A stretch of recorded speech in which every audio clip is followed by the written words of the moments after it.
आपको क्या लगता है कि कोरोना वायरस पेंडेमिक कब ख़त्म हो सकती है और मतलब कैसे ख़त्म होगी? देखिए, कोरोना वायरस पैंडेमिक अभी आपके लाइफ से अटैच हो चुकी है, क्योंकि ये इतनी जल्दी ख़त्म होने वाली नहीं है।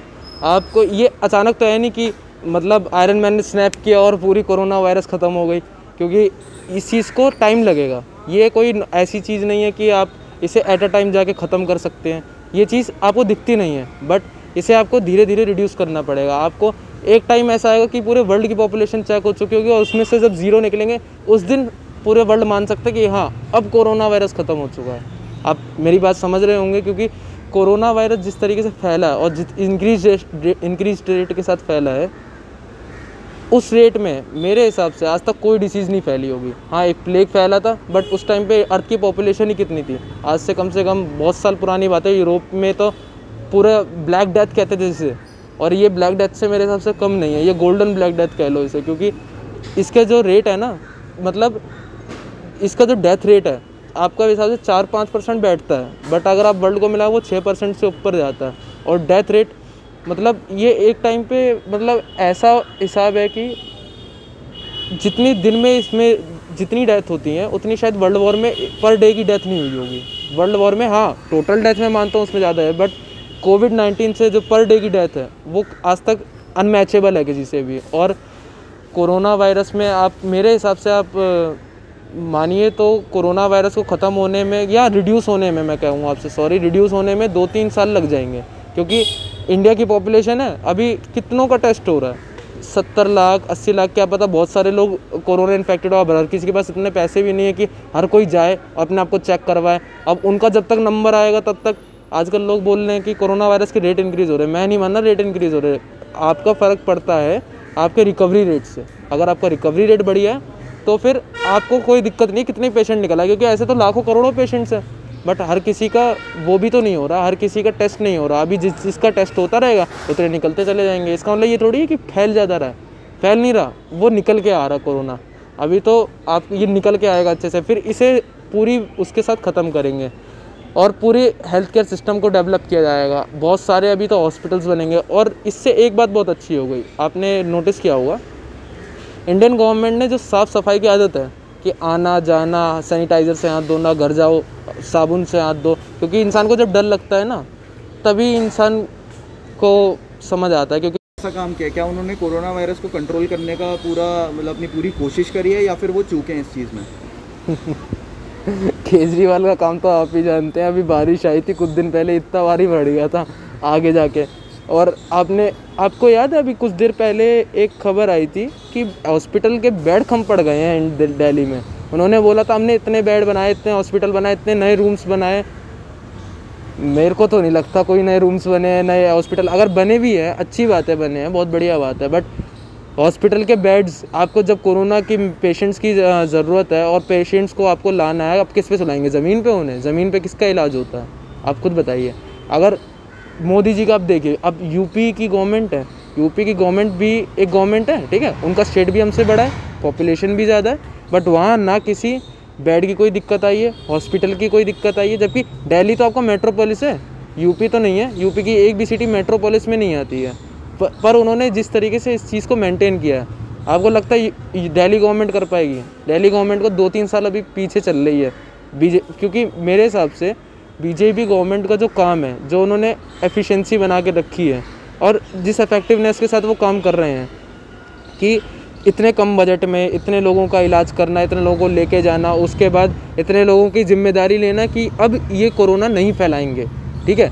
क्योंकि बहुत सारे लोग, क्या होता है, कोरोना मरीज़ ठीक हो जाते हैं, उसके बाद में वो घर जाते हैं और वो फिर केयरलेस हो जाते हैं और फिर वो फिर से कोरोना ट्रांसमिटेड हो जाते हैं और फिर फैलाते हैं कोरोना। मतलब क्या इंडियन गवर्नमेंट बेवकूफ़ बैठी हुई है आपका इलाज कर दे और उसके बाद में आपको हेल्प करे? मेरी तरफ से एक बात और है, मतलब लोगों को जितना भी है ना कि समझना चाहिए कि कैसे कोरोना से बचे, क्योंकि इंडियन गवर्नमेंट बेवकूफ़ नहीं है जब आपको समझा रही है कि अपना सैनिटाइज़ करें, मास्क के, लोगों से दूरी बनाए रखें। अब नीदरलैंड में जैसे फॉलो कर रहे हैं, वैसे मैं चाहता हूँ कि इंडिया वाले इंडिया वालों ने ऐसे मिसाल तो कोशिश करी है, बट मैं चाहता हूँ कि इंडियन जितने भी सिटीजन्स हैं सब मिलकर एक साथ रहकर इंडियन गवर्नमेंट की हर एक जितने भी रूल्स वो बताएं उतने चीज़ को मान ले, बस उतना ही कर दें, उससे ज़्यादा नहीं। और वो अपने ही भले के लिए कर दें। उससे क्या होगा, कोरोना ऐसे रुक जाएगा, ऐसे ख़त्म हो जाएगा, ख़त्म तो नहीं मतलब धीरे धीरे ख़त्म होगा, बट ऐसे इतनी जल्दी डिक्रीज़ होगा कि आप खुद उसका रिज़ल्ट देख सकते हैं। इंडियन गवर्नमेंट की बस आप पॉलिसीज़ और रूल्स को बस फॉलो करते रहें जितने भी सिटीजन्स हैं, क्योंकि सोशल डिस्टेंसिंग एक सबसे बड़ा एक हथियार है इस कोरोना से बचने के लिए। कोरोना वायरस पेंडेमिक जिसने पूरी दुनिया में मानो कि तबाही मचा दी थी, लेकिन कुछ लोग इस चीज़ पर ये कह रहे थे कि कोरोना वायरस जो है वो चमगादड़ खाने की वजह से आया है। कुछ लोग इसमें ये कह रहे थे ये लैब में बनाया गया था और ये पूरी दुनिया को एक तरह से मतलब वीक करने के लिए बनाया गया था। तो आपका इस बारे में क्या कहना है, ये फैला किस चीज़ से होगा? देखिए सर, आपको पता चाइना वाले क्या करते हैं, वो फूड चेन में टॉप पे आना चाहते हैं। वो अलग अलग चीज़ें ट्राई करते रहते हैं, जैसे बैट हो गया, उन्होंने अभी बैट ट्राई किया तो उसका रिजल्ट तो आप जानते ही हैं, कोरोना वायरस। उसका एक जो वायरस होता है ना, वो ट्रांसमिट सी टाइप होता है, जिसकी वजह से उस पर वेदर का इफेक्ट नहीं होता कोई। जैसे इंडिया में अभी ट्रॉपिकल कंट्री होने के बावजूद भी इतनी तेज़ी से फैला है। लेकिन यूएस गवर्नमेंट ने 4 वेज बताए थे। एक वुहान की, आप एनिमल मार्केट के बारे में जानते होंगे। एनिमल मार्केट में बहुत सारे जानवर ऐसे ही काट के और या फिर उबाल के बेचे जाते हैं, जिसकी वजह से इंसान जब उन चीज़ों के सामने आता है ना, तो इंसान जितनी बार भी एनिमल्स के सामने आएगा, एनिमल्स के रिएक्शन में आएगा, तो उतनी बार एक नए तरीके का वायरस डेवलप होता है। आपको याद है बहुत साल पहले एक वायरस था प्लेग, जो प्लेग फैला था यूरोप में चूहों की वजह से, क्योंकि चूहे बहुत सारे मर रहे थे और बहुत सारे फैल रहे थे, वहाँ पे चूहों को खाने वाला कोई नहीं था। उसका दूसरा वर्जन आप कोरोना को समझ सकते हैं उससे। बट यूएस गवर्नमेंट और बहुत सारी गवर्नमेंट ने, जैसे रशियन गवर्नमेंट ने एक आपका क्लेम किया था कि ये कैनेडियन वो था, आपका वायरस था, और वहाँ से एक चाइना का एजेंट उसे चुरा के लाया था और उस वायरस को उन्होंने खोलना चाहा, और खोलने से क्या हुआ, वो पहले उन्हीं पे इफेक्ट कर गया। अब आप तो जानते ही हैं कि ये बात कितनी सच है कितनी झूठ है, क्योंकि अगर चाइनीज़ गवर्नमेंट चाहेगी तो यूएस गवर्नमेंट के अलावा उनको कोई खुलासा कर नहीं सकता, ठीक है। और दूसरी बात ये है कि जो चाइनीज़ का जो ये आपका वायरस है, ये ऐसे फैला गया है क्योंकि वहाँ के लोग फूड चेन में टॉप प्रेडेटर बनना चाहते हैं। वो बैट क्या, वो एनिमल्स तक खा लेते हैं, जैसे डॉग हो गया, कैट हो गई, बहुत सारे तो ऐसे ही लटके रहते हैं उनकी वुहान की आपकी एनिमल मार्केट में। मतलब आप समझ तो रही होंगे कि वहाँ के लोग, उन्हें फ़र्क नहीं पड़ता है, वो ये सोचते हैं कुकिंग में सारा का सारा वायरस ख़त्म हो जाता है। बट वो सबसे बड़ी बात चाइना में ये है कि वो कुकिंग में ज़्यादा बिलीव ना करके उबले हुए खाने को नमक मिर्च मसाला डाल के खाते हैं। उससे वायरस क्या होता है, अपनी रफ्तार से 3 गुना ज़्यादा फैलता है।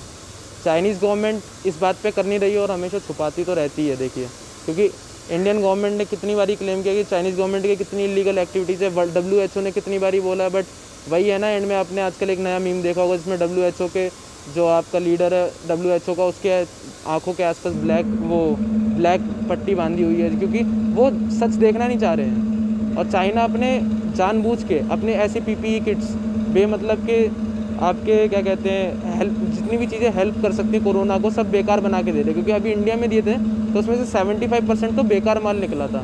ऐसे रशिया को दिए थे उन्होंने, ऐसी कनाडा को दिए थे। वो ये तो दिखा रहे हैं कि वो लोगों की हेल्प कर रहे हैं कोरोना से बचने के लिए। बट मेरा जो मानना है ना कि वो कोई हेल्प नहीं कर रहे। एक सच्चा लीडर, आपने अभी एक खबर देखी होगी कि टॉप 25 लीडर्स में वर्ल्ड में बेस्ट लीडर कौन है, तो उसमें नरेंद्र मोदी का नाम लिया गया। क्यों? क्योंकि उनके जो एक्शंस थे, उनके जो तरीके थे कोरोना से बचने के लिए, वो काफ़ी ज़्यादा इफ़ेक्टिव थे। मैं आपको इस बारे में कैसे बताता हूँ कि क्योंकि ऐसा हुआ था, अगर उन्होंने आज से 4 साल पहले जनधन बैंक अकाउंट खुलवाए थे, उन्होंने बाहर जाके लोगों से रिलेशंस बनाए थे, जैसे अमेरिका हो गया, ब्राज़ील हो गया, और तब लोग बोल रहे थे मोदी घूम रहा है, मोदी क्या कर रहा है पता नहीं, घूम रहा है या फिर क्या कर रहा है, अपने सरकारी पैसों के मौज ले रहा है। बट आज आप जानते हो उसका रिजल्ट, अगर जनधन अकाउंट ना खुलवाया होता तो ना किसी घर में सिलेंडर जा पाता, ना किसी के घर में पैसे आ पाते। कोरोना एपिडेमिक से लड़ने के लिए किसी के पास कुछ भी नहीं बचता एट अ टाइम। और अगर सब ऑनलाइन नहीं करवाते, सब ने कहा था कि पेटीएम इशू कर दिया है डिमोनेटाइजेशन के टाइम पे, पेटीएम इशू करने से मतलब आपका सब कुछ ऑनलाइन हो गया, सबको बर्बादी लग रही थी। और अगर ऑनलाइन अगर ट्रांजैक्शन इशू ना होती तो आपको लगता है क्या कि कोरोना से इंसान बच सकता था, या फिर कुछ भी हो सकता था कि आप ऐसे लोगों के घर में बिना टच के आपके पैसे आ सकते थे? ऐसा नहीं हो पाता, क्योंकि एक इनोवेटिव लीडर, एक दूरदर्शी लीडर जिसे कहते हैं, अब वो ये सब सोच सकता है। तभी अब बाहर के लोग बेवकूफ़ तो है नहीं कि मोदी को नंबर 1 पे डालेंगे ऐसा प्लानर में, है ना। आपको तो पता ही है, क्योंकि सबसे मेन ओपिनियन जो होता है पीएम का ही माना जाता है इन चीज़ों में। और जितने भी रूल्स और रेगुलेशंस उन्होंने लॉकडाउन को लेकर सेट किए हैं, अब लोग समझना ही नहीं चाहते हैं, तो हम उसमें कर क्या सकते हैं। लेकिन बाकी मैंने देखा है, मतलब मैं कोई बीजेपी सपोर्टर नहीं हूँ, मैं कोई वो नहीं हूँ, मेरे लिए जो काम करेगा वो बढ़िया है। बट जैसे मैंने देखा था बहुत सारी पार्टीज़ के ऐसे क्लेम कर रहे थे कि मोदी अपना वो दिखाएं या फिर पूरा का पूरा कच्चा चिट्ठा दिखाएं कि वो क्या है। तो आप जाइए पार्लियामेंट में 10 रुपये की कॉपी मिलती है और उसमें से सब आप सारी इन्फॉर्मेशन फ्री है, आप कुछ भी देख सकते हैं उसके अंदर कि कोरोना से बचने के लिए वो उन्होंने क्या क्या नियम बनाए और कितना खर्चा किया, कितना उनका बजट है। अभी उन्होंने 20 लाख का बजट इंट्रोड्यूस किया कोरोना महामारी से लड़ने के लिए, और वो भी लोन लेकर। और उन्होंने पहली किस्त उनकी 3.5 लाख करोड़ की है। 20 लाख करोड़ का उनको बजट था, ठीक है। उसमें बिजनेस सेक्टर वालों को फ़ायदा था, सबको फ़ायदा था। और जीएसटी में आपका जो इंडिया है वो शायद बहुत बाद में आया जीएसटी टैक्स के मामले में। बट अगर वो नहीं लगता, अगर आपका सब काम ऑनलाइन नहीं होता, अगर लॉकडाउन टाइम पे नहीं लगता, लोगों को मन में अवेयरनेस नहीं भरी जाती। आपको याद होगा जनता कर्फ्यू कब लगा था? 20 मार्च को, कोरोना से बचने के लिए। और उससे 1 महीने पहले से, 1.5 महीने पहले से इंडियन गवर्नमेंट कोरोना के लिए लोगों के मन में बता रही थी कि ऐसे ऐसे कोरोना है, यहाँ फैल रहा है, ऐसे ऐसे फैल रहा है, चाइना में इतना फैल चुका। तो लोगों को अवेयर कर रही थी कि यहाँ पे ये आ सकता है, आप अपना तैयारी करना शुरू कर दीजिए। और लोगों ने क्या कहा कि अचानक कर दिया, या जनता कर्फ्यू से ऐसे हो गया। मतलब अचानक जनता कर्फ्यू कौन करता है? अब आप खुद देख लीजिए कि जब अगर उन्होंने टाइम पे जनता कर्फ्यू नहीं किया होता तो ये कोरोना कितनी % इंक्रीज़ में फैल जाता कोरोना, आप जितना समझते हैं।